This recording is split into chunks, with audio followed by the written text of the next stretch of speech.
Then we have Dr. Kumar Dussa ji, a senior orthopedic surgeon from Nagar and Kota Hospital, Mumbai. Dr. Abhishek Chaturvedi ji, an orthopedic surgeon again from Meditech Hospital, Mumbai. And Dr. Nikki Patel ji, physiotherapist from Riyanch Hospital, Indore. Right, ma'am? Well, I welcome each one of you and thank you for being a part of this panel. Well, today's topic is about clinical trauma, and trauma is often called the silent epidemic of India. Every year, millions of lives are lost or permanently impacted due to road accidents, workplace injuries, and delayed trauma response. The irony is, most of these lives can be saved if the right practices, protocols, and systems are in place. Today, our discussion on clinical trauma practice, practical solutions for India, is about bridging the gap between what's possible and what's practical. Let's keep this session solution-focused and actionable. Well, the first question is about challenges in trauma care. And we have only 7 minutes, so hope we need to answer quickly. So the question for the panelists is, when it comes to trauma in India, what is the biggest challenge you see? Emergency response, hospital readiness, or skilled workforce? The problem starts from the moment of the trauma itself. And the first responders are the most important people. The first responders could be pedestrians, they could be the policemen, or they could be, then of course when the ambulance is called, it would be the ambulance people. So the alacrity or the promptness with which the first responders attend to the victim is all that matters to the ultimate mobility and mortality. And number of people can be saved. As you talked about, somebody talked about CPR. Number of people can be saved just by giving CPR at the site of the accident, which creates which reduces the mortality significantly. So, of course, then there are other issues. We talked about people in the morning. Earlier on the day, we were talking about people behind the scene. When accident occurs, what you see frequently is people standing and taking photographs or videos on their mobile phone. Nobody comes forward to help. Actually, they are the people who should be the first responders, who should be helping out. If they don't do that, then their lives are, precious lives are lost, as you said.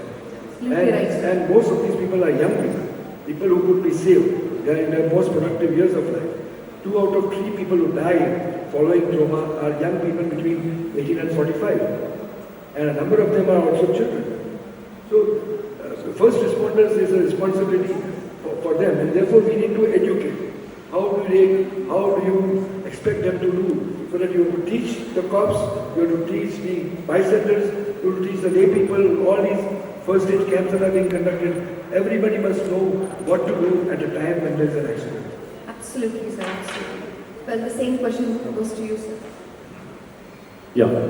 So, emergency response is the most important and vital thing when we talk about critical care in trauma. The concept of golden hour is there.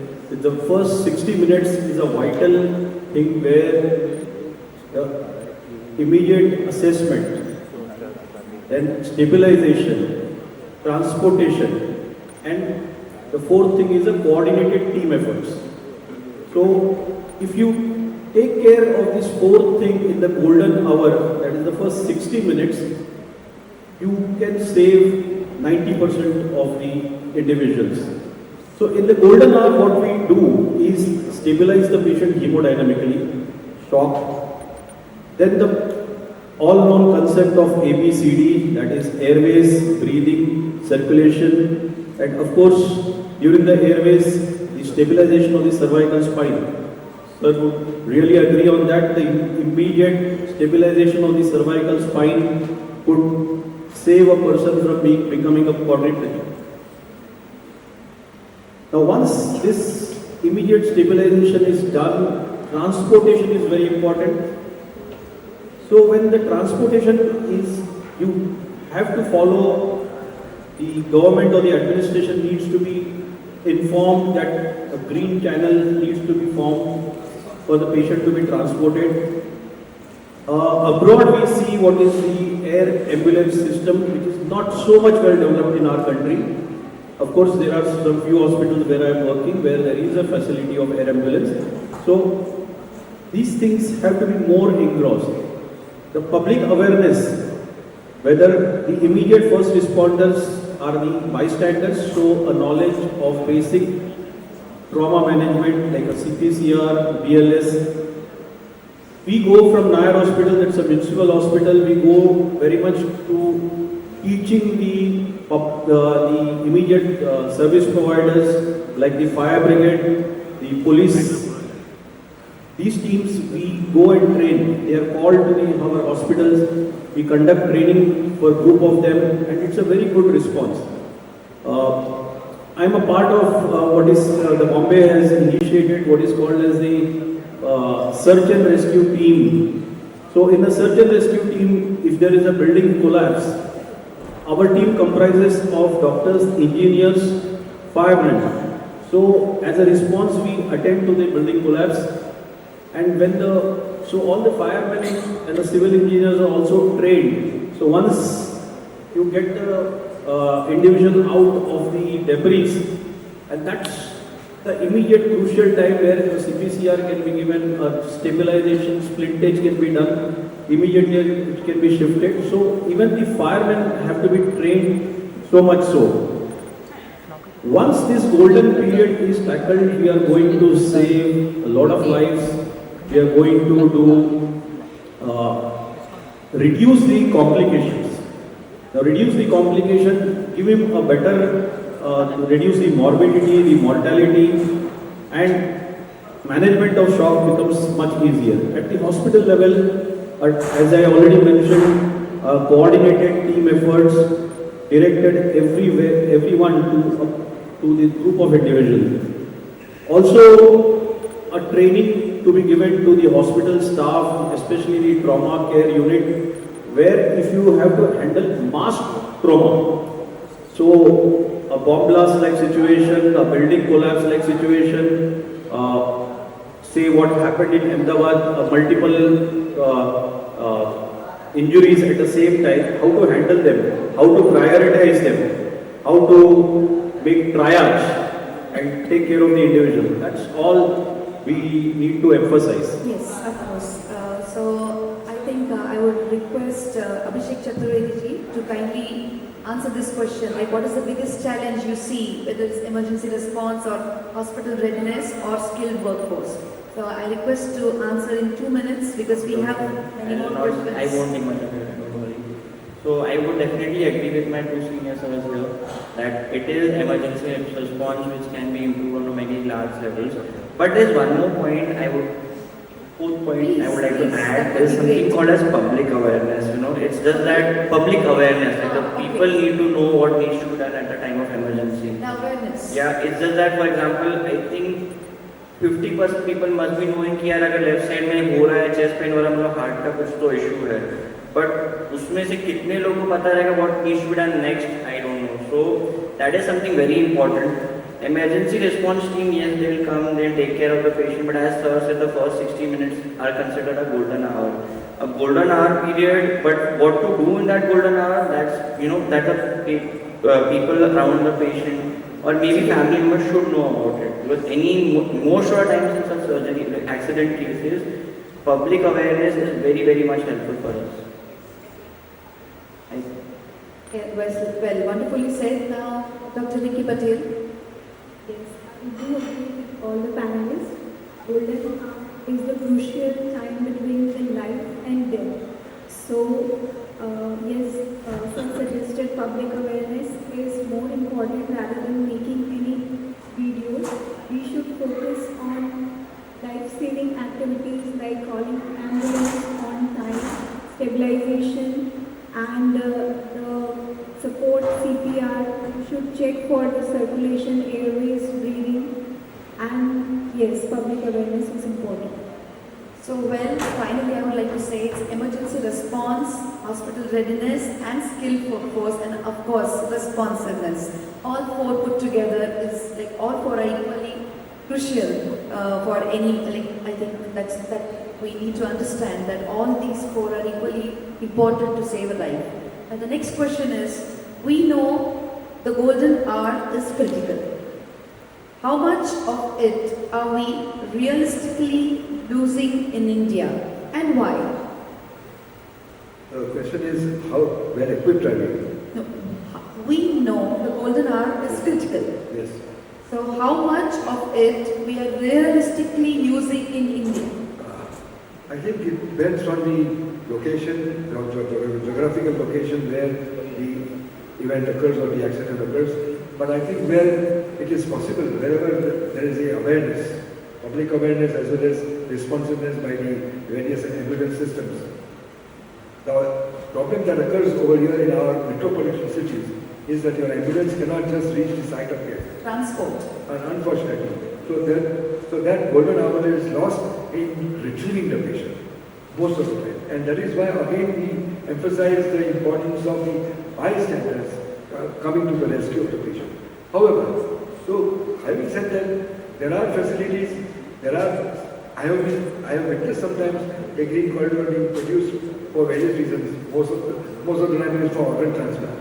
But if it can be done for trauma victims, the roads are such that instead of 2 lanes, there are usually 4 cars that are 2 lanes.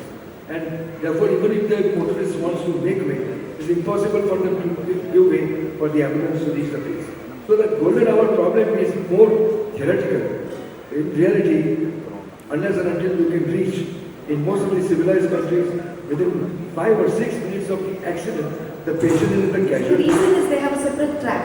Yes. They have a separate track usually in Yes. all the advanced or developed countries. Yes. Whereas in India it's very difficult to have such. Yes, yes. But however, once you have reached the site, the treatment can start on the spot. The treatments can be given in the ambulance itself. If the people on the side of the accident, the bystanders have not done anything, at least they can do it. I think a well-equipped ambulance can really support a lot because nowadays we see the ambulance as totally skeleton. They are just carrying the patient from one end to other end and they don't have this emergency medications or the other equipments available. So, Even if the ambulance is not available, at least people can take themselves, the victim. So many times the motorist knocks out on somebody and runs away. agree. And so the hit and run accident, you heard about 114-year-old runner who died, the marathon runner. Recently, it was a hit and run accident. A man who could have been saved on the spot. I mean, we have lost a very, very, very important person. So, a number of times when there is a Supreme Court ruling called Good Samaritan law, means if a person takes the accident victim to the casualty, he is not harassed, he is not questioned, he is not troubled. In the past, people used to feel that if you go out to help, you will be into trouble. There is no such thing. Now the law protects you and in fact invokes you to take these patients directly to the casualty or to the nearest medical facility. Absolutely, sir. And I think people are very scared whenever they want to touch something like that. The medical legal aspects are absolutely always being considered. But as you have cleared it very well, like even the law permits them to shift the patient. Supreme Court Law 2016, Good Samaritan Law. Absolutely, sir. Well, sir. What I would little bit add to what sir has already mentioned is I've been working in the municipal government hospital since last 25 years and I belong to a working locality which is highly densely populated. So two things what we did at the public level, we had some, long back it happened around 15 years back, one of the politicians came for me as a patient in my private clinic. And then during the course of events, we happened to know each other well. So politicians can be used to our advantage. So in their local branches, what we did is we trained them. I hope Mishra is not here. Okay. So, okay, very good things. Yes. We always tell. So what they did is they created, at least in the city of Mumbai, I see a lot of these political parties creating ambulances. I don't know whether it's still it It's happens there, everywhere. I agree. So encourage them to create those ambulances so a area is catered. So they are sensitized about the events, the trauma events, whether it is a trauma, whether it's a cardiac event or any neurological stroke event. They are sensitized so much during our public gathering or during our meet.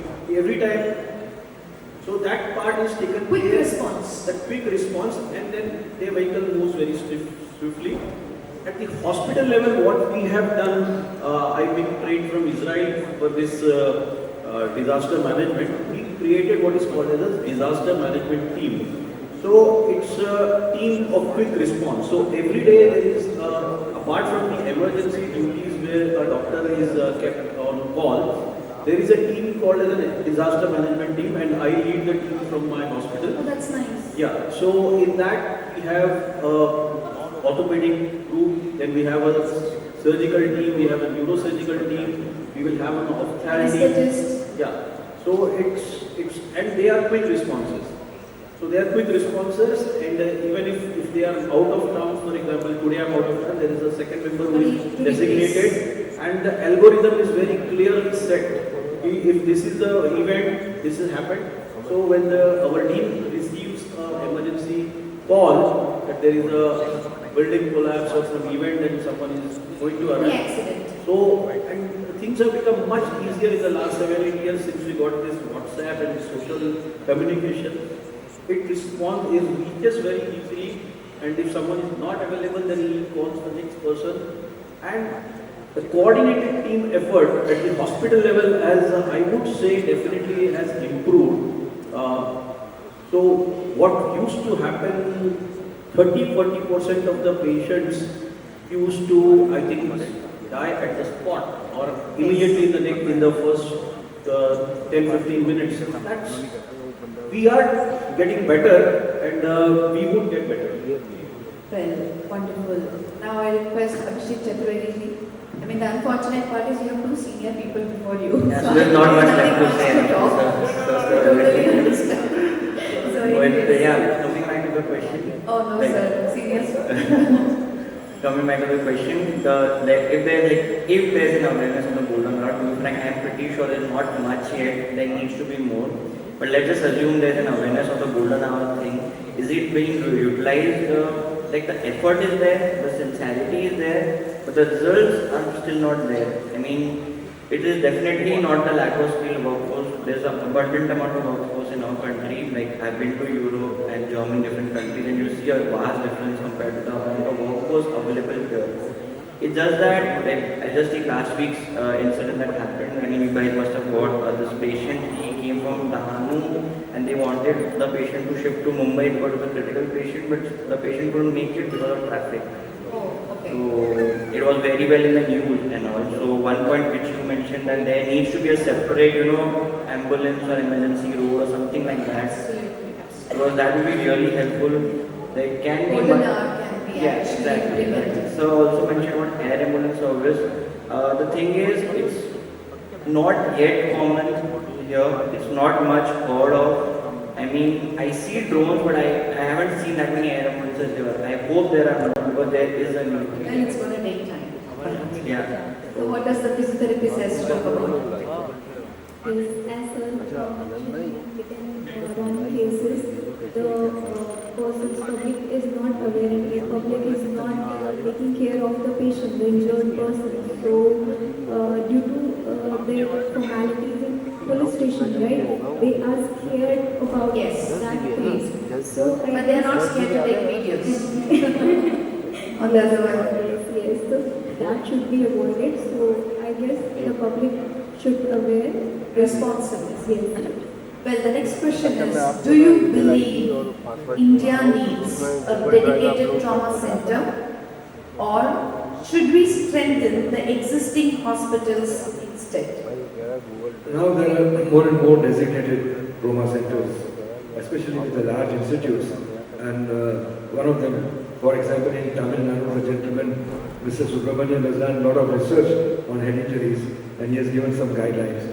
All India Institute of Medical Sciences has a trauma center. Yes. So there are many now more and more trauma centers, but at many places you just read about accident and trauma unit, but whereas the precious little is being done in terms of emergency services. But we will require, as we require more and more physiotherapy and rehabilitation clinics, we also require more and more trauma clinics where we can have trained people and first responders. So ultimately, basically, it is education. Yes. And the need for the government. It is the government's job. He was talking about helicopters. It is the government's job to have helicopters to pick up the patients. Or how can a private person spend money from his pocket to have a helicopter service?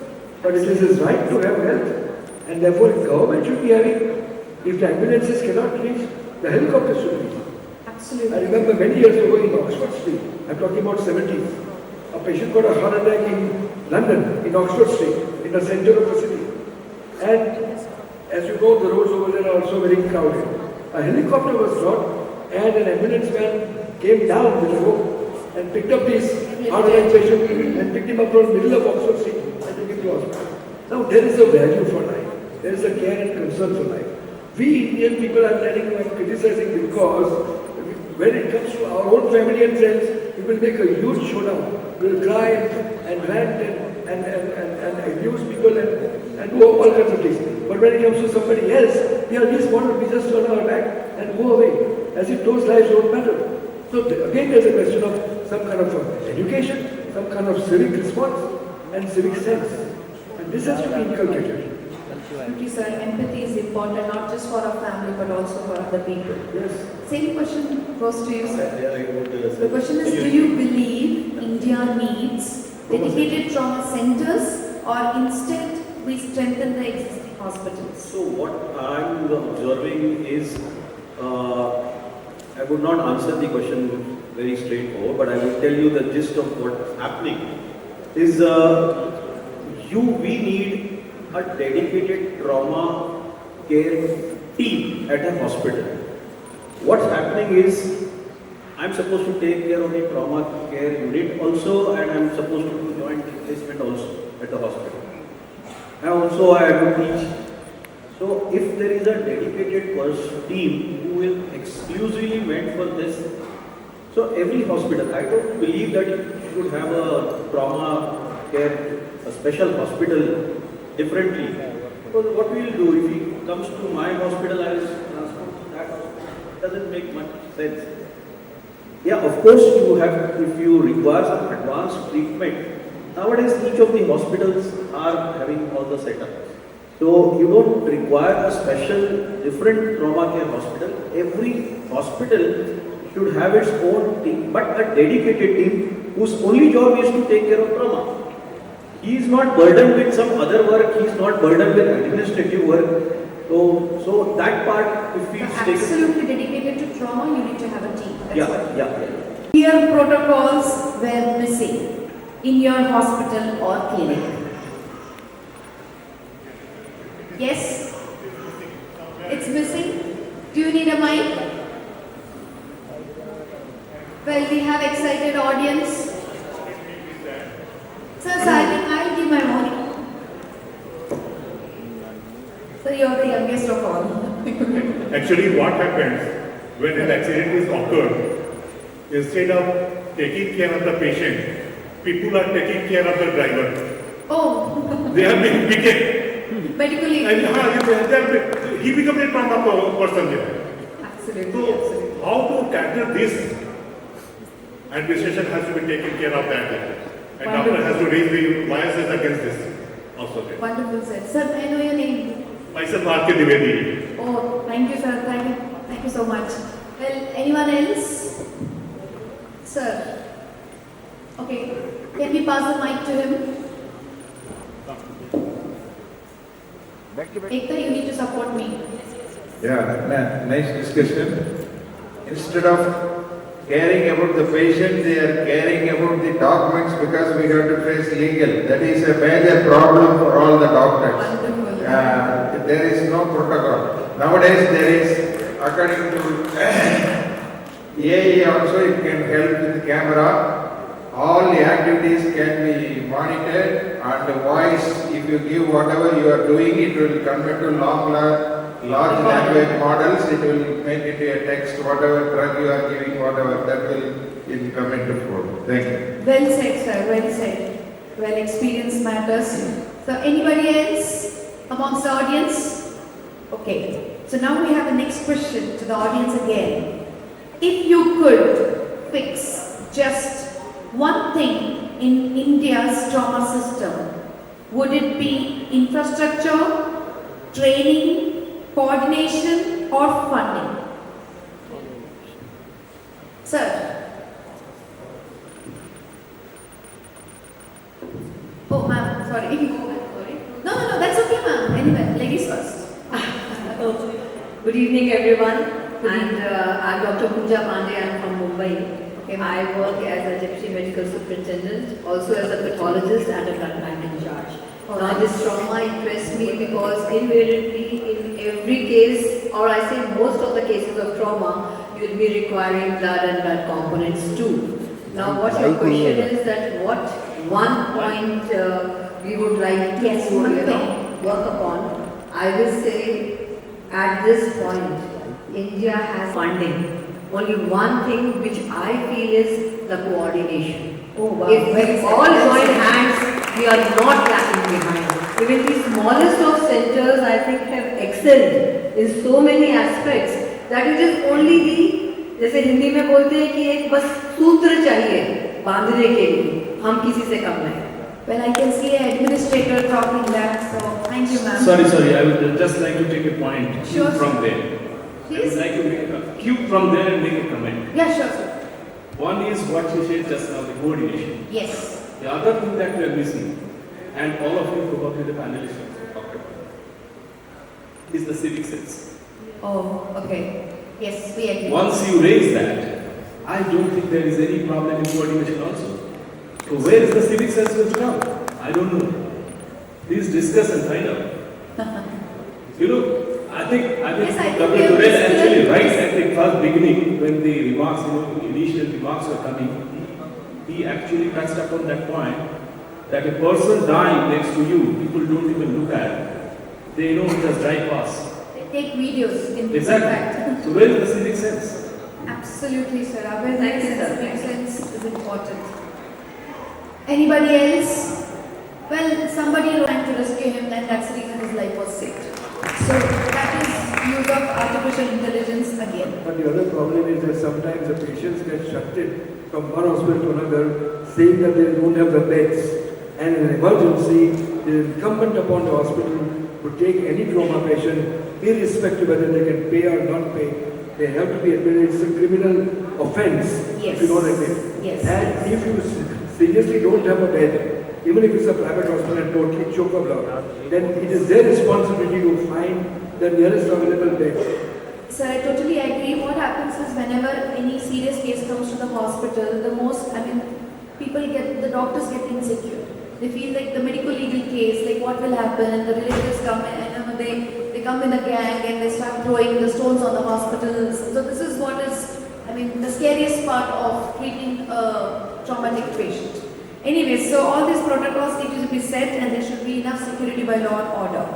Now, the closing round. Anybody else in the audience? Okay. So, closing round with the panelists. The final wrap question, sir. If you had to imagine trauma care in India, 2035, what are the 3 non-negotiables that must be in the place? As we already said, first of all, you have to implement education at all levels. Most important to prevent education. Education at all levels. Yes. Education at the absolutely street level, to the educational institutions level, and to the professional level. Education at all levels.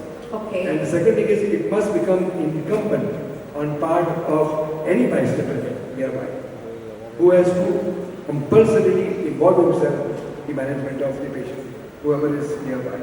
And this until they take charge, and it's their responsibility to call for the ambulance or the police, but the immediate bystander has, it's the onus on him would take care of the trauma victim.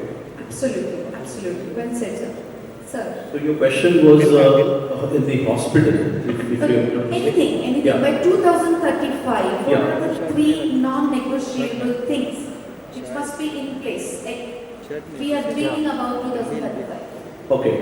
So number one, again, maybe a repetition. The public awareness should be so much sensitized to the extent and to something like one is the public awareness where a person is not, he will be rewarded if he gets it. Make him a public figure if he's got the patient to the hospital. Awarded. Yeah, something like a bravery award in that part of the city Yes. where he can send message to his colleagues so that others are encouraged, Motivated, yes. motivated. True.